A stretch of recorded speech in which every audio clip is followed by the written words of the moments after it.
Hey guys, it's Daniel. Welcome back. Kurt Cobain once deliberately sabotaged an important business dinner in New York City by getting stoned during the dinner. Kurt Cobain's relationship with fame was a complicated one. He certainly didn't like the bureaucratic side of it, the politics of fame. The following is from Kurt Cobain's official biographer, Michael Azerrad, where he discusses what exactly happened at that business dinner with Kurt. This is from the article Michael Azerrad wrote for The New Yorker in September of 2021. Quote, "After I finished working on the book, Kurt and I became friends. I don't claim to have been his exclusive confidant or anything like that, but every once in a while, the phone would ring in the wee hours of the morning.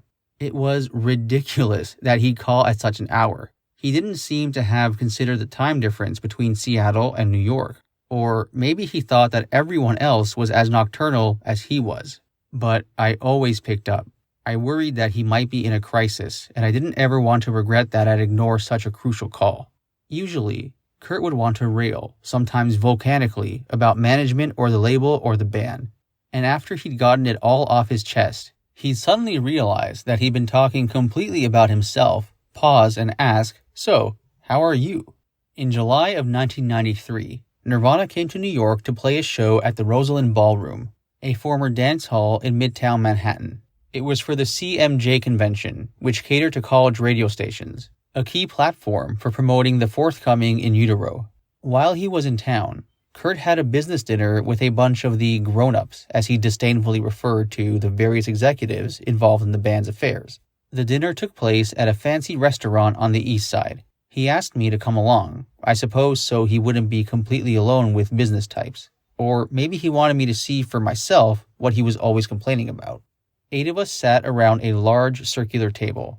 I sat directly across from Kurt, out of conversation range, but I could see that he was uncomfortable. He was withdrawn and not responding much to anything anyone said to him.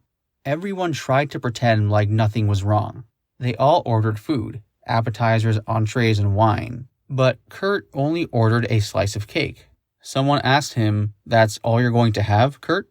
Kurt just kind of mumbled.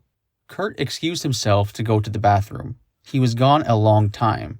I considered the possibility that he had sneaked out of the restaurant. That would have been brilliant.